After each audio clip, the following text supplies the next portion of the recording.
The celestial scourge was known across galaxies as an unbreakable force. They were a ragtag coalition of elite alien mercenaries Kaltari, towering reptilian warriors from acidic swamps, Nylons, semi-translucent telepaths from a dark, frigid ocean world, and Draftkers, eight-limbed brutes with hides tougher than metal, capable of breathing the gaseous atmospheres of toxic planets. Together, they had subdued dozens of planets and survived deadly environments that would send lesser beings screaming into the night.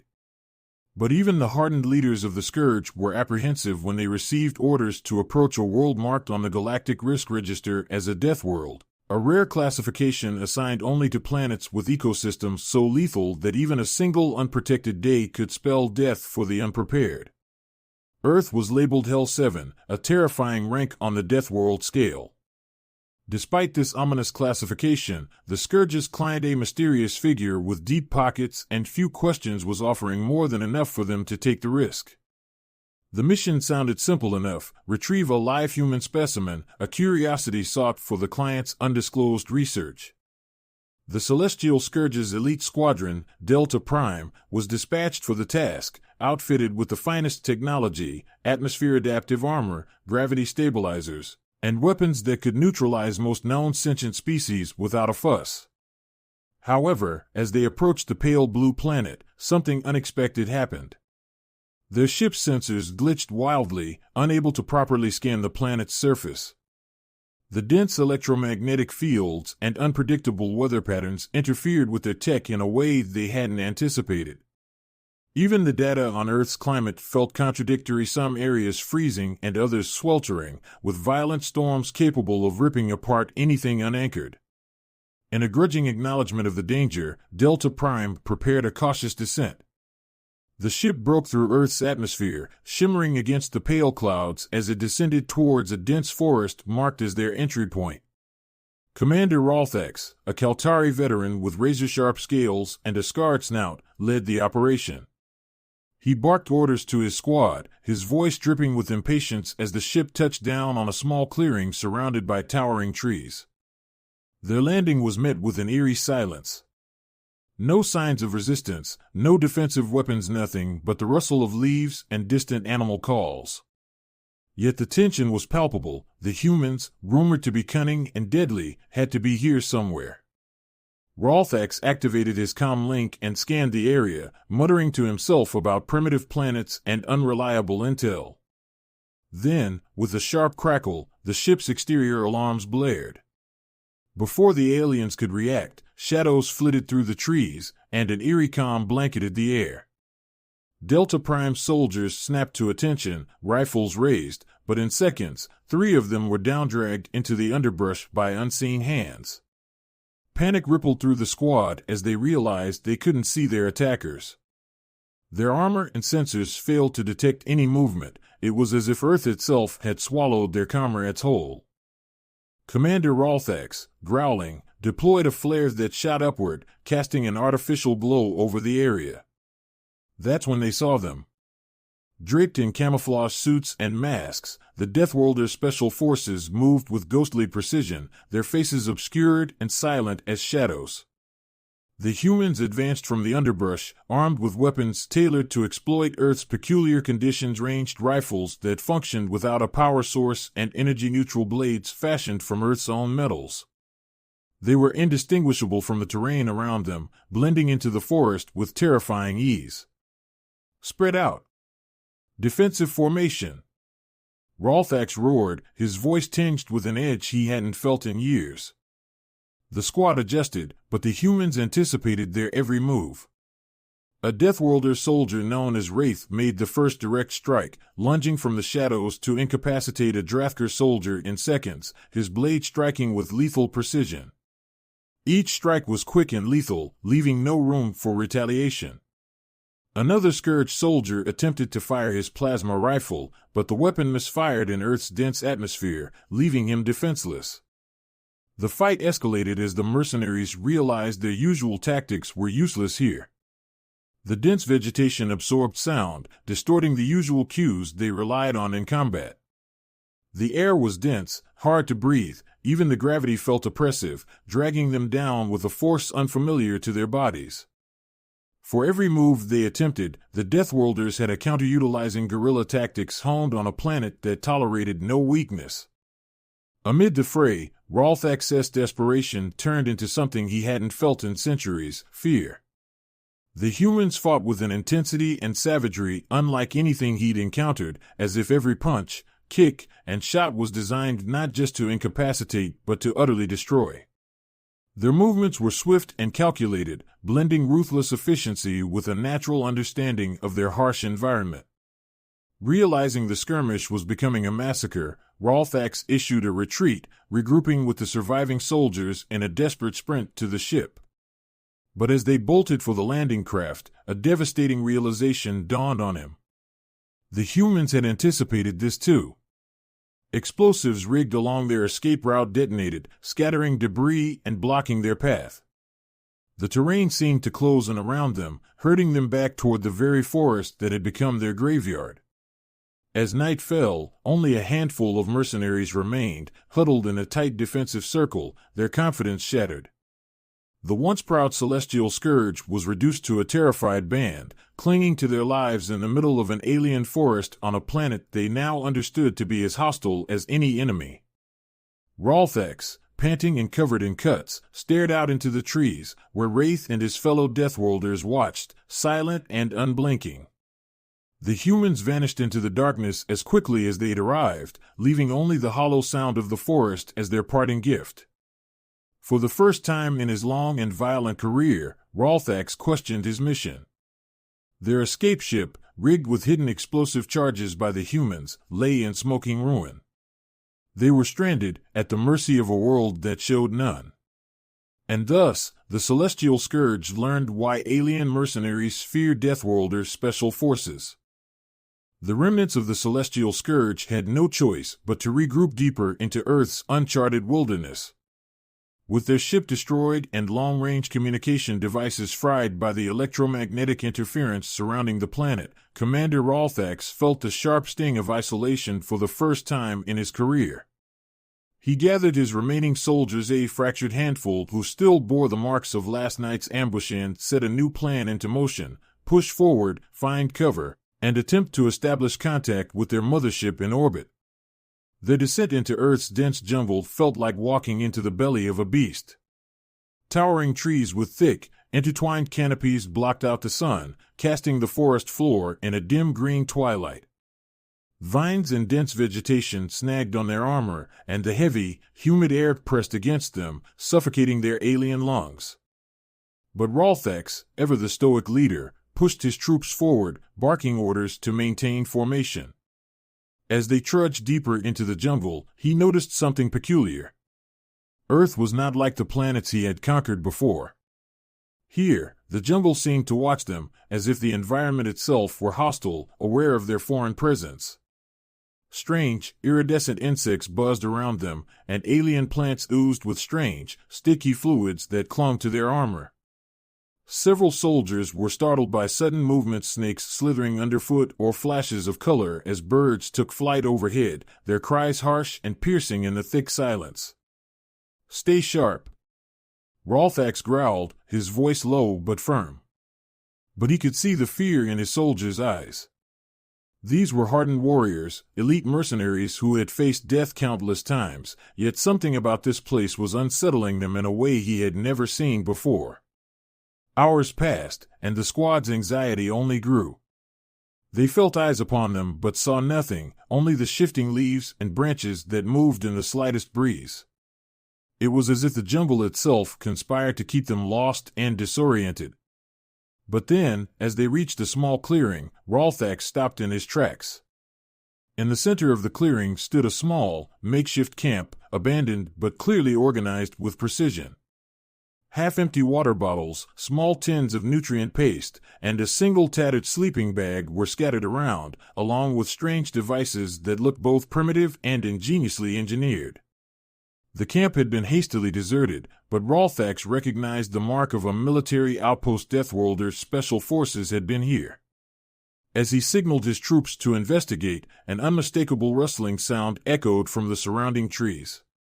The squad immediately took a defensive stance, their weapons drawn and pointed into the darkness. But there was no sign of any visible threat. Just that eerie rustling, like whispers from unseen shadows. Rolthax held his breath, and then suddenly, a deadly silence fell. He could feel a sudden shift in the air, a distinct drop in temperature, a subtle electric charge that sent his scales prickling. "Ambush!" he yelled, just as the jungle erupted with movement. Deathworlder's special forces poured out from the shadows, exploiting the terrain to its fullest. In a blur, humans emerged from behind trees, from the branches above, from thick bushes that seemed impassable. They attacked with an unpredictable ferocity, using Earth's very flora and fauna as weapons in their onslaught. They had laid an invisible web of traps and diversions that the celestial scourge had unknowingly stumbled into. Rolthax's soldiers scrambled to defend themselves, but they were hopelessly outmatched in this environment. One Drathkar mercenary, known for his incredible strength, stumbled into a patch of seemingly innocent flowers. In an instant, sharp thorns latched onto him, injecting a paralytic toxin that immobilized him where he stood. Another soldier, a Nilhan telepath, was rendered helpless by an assault of sensory overload, a carefully orchestrated series of sounds and flashes from human tech that targeted her heightened sensitivity. Amid the chaos, Rolthax himself was forced to confront one of the human soldiers face to face. A towering woman, her face streaked with mud and her eyes cold and calculating, lunged at him with a blade fashioned from Earth's metals, primitive but razor-sharp. Rolthax deflected her strikes with his armored forearms, but the force behind each blow surprised him. The human strength, combined with her knowledge of pressure points and weak spots, kept him on the defensive. Despite his advanced armor and years of combat training, he found himself struggling to keep up. All around him, his soldiers were falling, overwhelmed not just by the human strength, but by their ingenuity. One moment, a Deathworlder soldier would be shooting from the cover of trees, and the next, they would vanish, disappearing seamlessly back into the jungle. They didn't rely on advanced tech or sheer force, they relied on their connection to their environment, their understanding of the jungle's rhythms, and their deep-seated resilience. Rolthax's grip on his weapon tightened. These humans were not just fighting, they were thriving in a way no mercenary force ever could on their home worlds. The Deathworlder special forces didn't need weapons of mass destruction, they wielded Earth itself as a weapon, using every tree, every leaf, every sound to their advantage. "Retreat," he bellowed, rallying the remaining troops. He knew it was a tactical error to retreat into unknown terrain, but there was no other option. They were outmatched, and every second they lingered brought them closer to total annihilation. But the retreat was as harrowing as the ambush. Every step backward was met with another assault, patches of stinging nettles that burned through their skin, roots that coiled around their legs, and relentless attacks from above. The jungle was alive with traps, and each one felt specifically designed to exploit the aliens' weaknesses.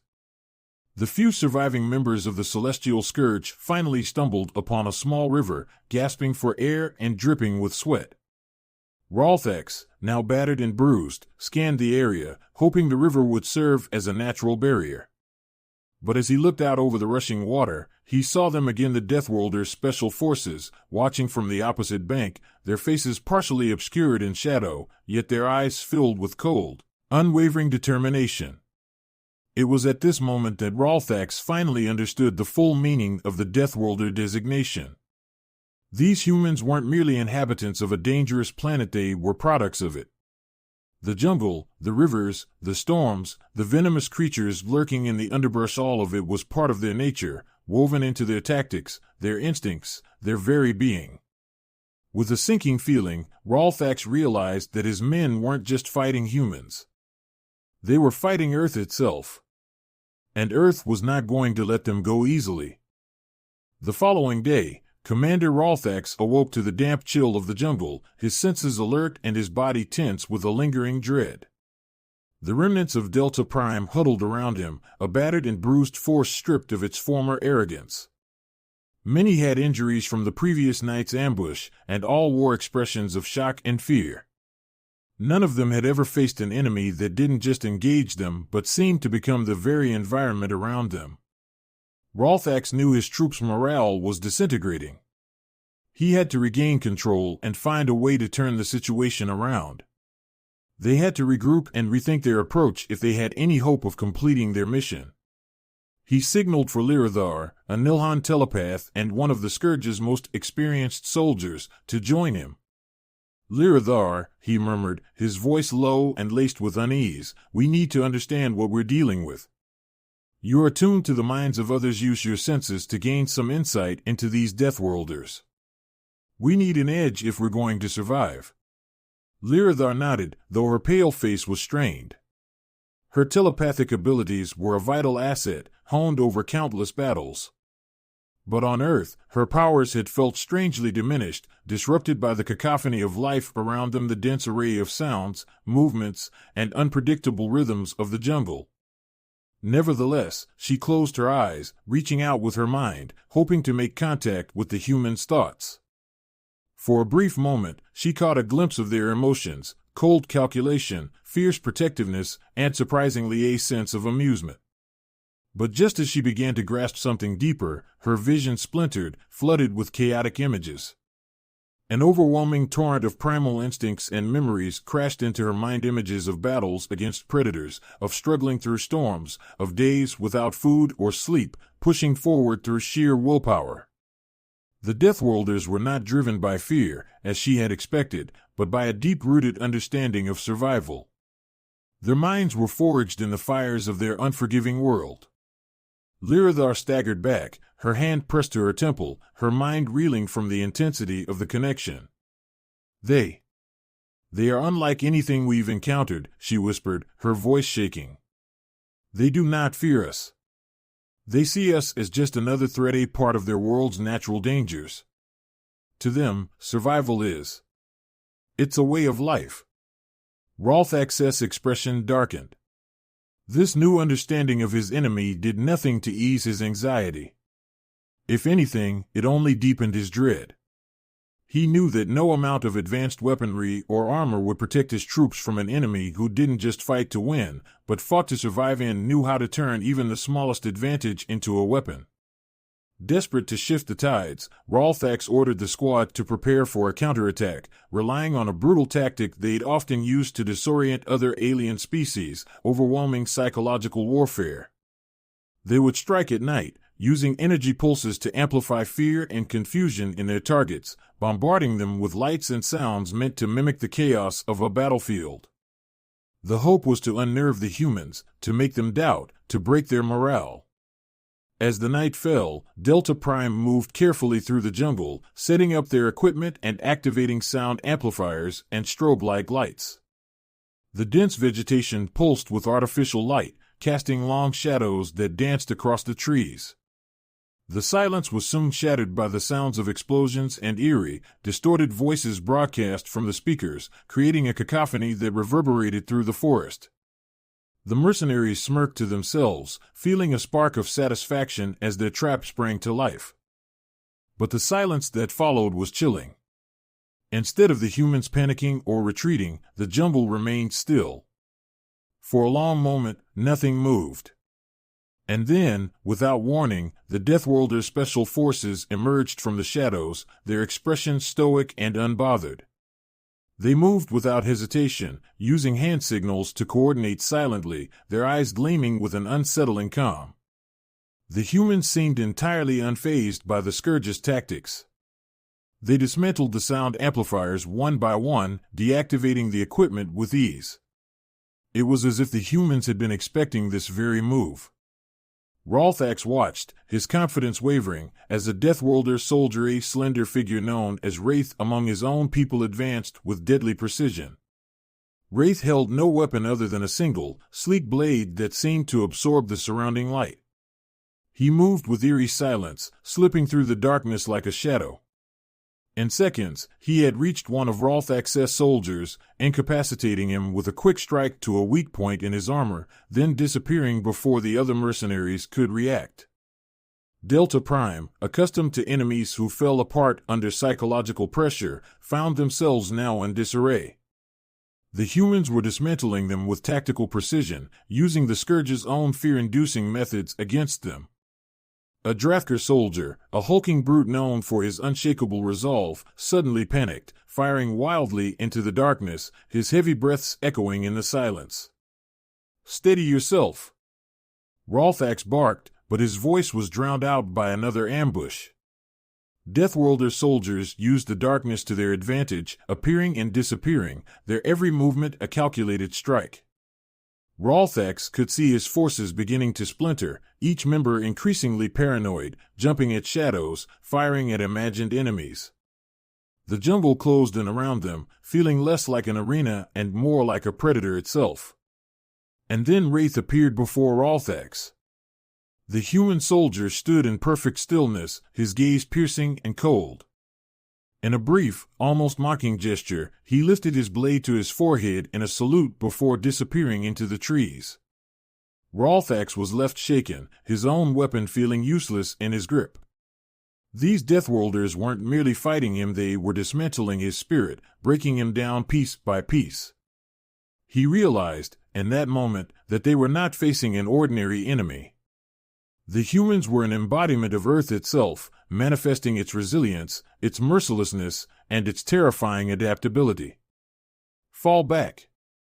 Rolthax finally called, his voice filled with a desperation he couldn't mask.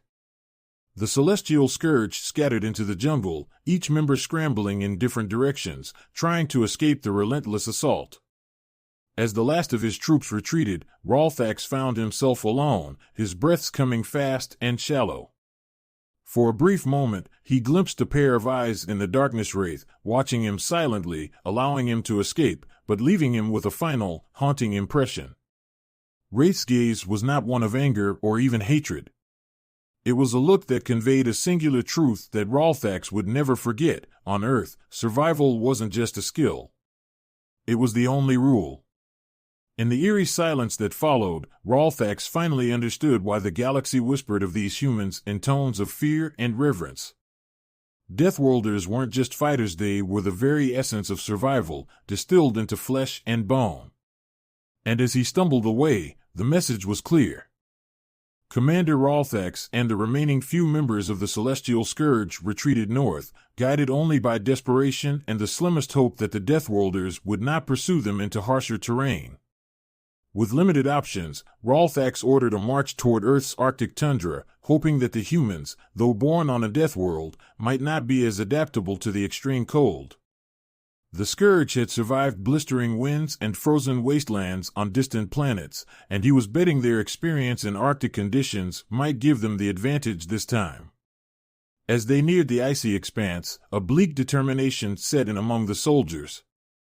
The journey was harrowing, each step brought them closer to the brink of exhaustion. Their advanced armor was faltering, struggling against Earth's magnetic interference, and they were forced to abandon anything that weighed them down. They marched with only the essentials, their breaths visible in the freezing air, eyes wary of every shadow. The tundra stretched out before them like a vast, white emptiness, stark and silent. In this isolated environment, Rolthax felt the tiniest flicker of hope. The Deathworlder special forces would struggle to maneuver here, or so he thought. The endless expanse and biting cold would even the odds, stripping away the camouflage and jungle tactics that had crippled the Scourge. He began to think, just maybe, they could survive this. But as they set up a temporary base on the frozen plains, the Arctic silence was suddenly broken by an ominous sound, a distant, rhythmic hum echoing across the ice. Rolthax's gaze snapped to the horizon, where the faint glimmer of human activity could be seen, sleek, low-slung vehicles skimming over the snow, specially designed for the cold. The Deathworlders were not only prepared for this terrain, they were thriving in it. The vehicles circled the Scourge's base at a distance, moving in hauntingly perfect coordination.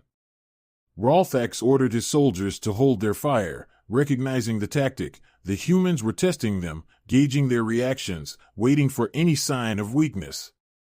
His forces huddled together, shivering as the cold penetrated their armor, their energy levels dropping with each passing minute. Then, without warning, a blinding light flooded the area. Floodlights from the Deathworlder's vehicles cut through the icy fog, illuminating the Scourge's camp and exposing every soldier to the Deathworlder forces surrounding them. The humans had meticulously planned this, using Earth's harsh conditions to weaken the aliens before making their final strike. Rolthax's heart pounded as he saw the Deathworlders disembark from their vehicles, moving with the same calculated precision he had seen in the jungle. Their Arctic gear was a marvel lightweight, heat-retentive suits designed to blend seamlessly with the ice. These humans were like predators in their natural habitat, and the Scourge was nothing more than prey. The Deathworlder Special Forces advanced in coordinated formations, silent and unyielding, taking advantage of the frozen landscape to box in the aliens. Rolthax's soldiers, despite their best efforts, were slipping on the ice, their movements sluggish from the cold. Their usual tactics were useless here. The humans had anticipated every defense, every counterattack. Desperate, Rolthax rallied his troops for one final assault, a full frontal charge meant to break the humans' formation and give them a path to escape. But the Deathworlders held their ground, bracing themselves as the Scourge closed in. The two forces collided in a brutal clash of bodies and weapons, an explosion of sound and fury on the silent tundra. Wraith, the infamous Deathworlder soldier, emerged at the forefront of the humans' line. His movements were fluid, almost graceful, as he wielded an ice axe with deadly accuracy. He moved through the ranks of the Scourge like a storm, incapacitating each alien with terrifying precision. Every strike was calculated, exploiting the Scourge's vulnerabilities in the icy conditions. Rolthax watched in horror as his soldiers fell one by one, their cries swallowed by the vast emptiness around them. He charged forward, determined to face Wraith himself, his pride demanding he meet this human warrior in a final, decisive showdown. The two commanders locked eyes across the battlefield, an understanding passing between them. This was the end, a duel between two leaders born of vastly different worlds. Rolthax launched his assault, drawing upon the last reserves of his strength. His armor crackled with energy, and he wielded a plasma blade, the weapon's glow casting eerie reflections on the ice. But as he lunged forward, Wraith sidestepped effortlessly, using the ice to his advantage, allowing Rolthax's momentum to betray him. With a swift motion, Wraith struck at a joint in Rolthax's armor, weakening it. Every move seemed designed to exhaust the alien commander, to drain him of his energy, his will to fight. The battle was relentless, brutal. Rolthax threw everything he had into his attacks, but Wraith anticipated each one, countering with a calm, almost detached precision. The human's resilience was terrifying, an indomitable force that mirrored the unyielding nature of his world. Finally, Rolthax faltered, his body failing under the weight of exhaustion and cold. Wraith's blade flashed in a final, swift motion, and Rolthax fell to his knees, defeated. He looked up at Wraith, expecting the killing blow, but the human merely stared down at him, his expression inscrutable. "You came here," Wraith said, his voice carrying a calm, measured tone, "thinking you could conquer. But this world, it does not bend. It only survives." Rolthax's vision blurred as the cold seeped into his bones, but he understood the meaning behind Wraith's words. Earth was not a planet to be conquered, it was a crucible, a place that forged beings like Wraith and his soldiers creatures of resilience and strength beyond anything he had known. Wraith stepped back, signaling to his squad. The humans began to retreat, leaving Rolthax and his remaining soldiers behind. It was a message, a declaration to spread throughout the galaxy. Earth's Deathworlders were not to be trifled with. They were not conquerors, but survivors, protectors of a world that forged them in its brutal embrace. As the last of the Deathworlder special forces disappeared into the blinding snow, Rolthax felt a hollow despair settle over him. The celestial scourge, once feared across the stars, had been broken by a species they had deemed primitive. His mission lay in ruins, and his pride was shattered, leaving only the bitter knowledge of his failure.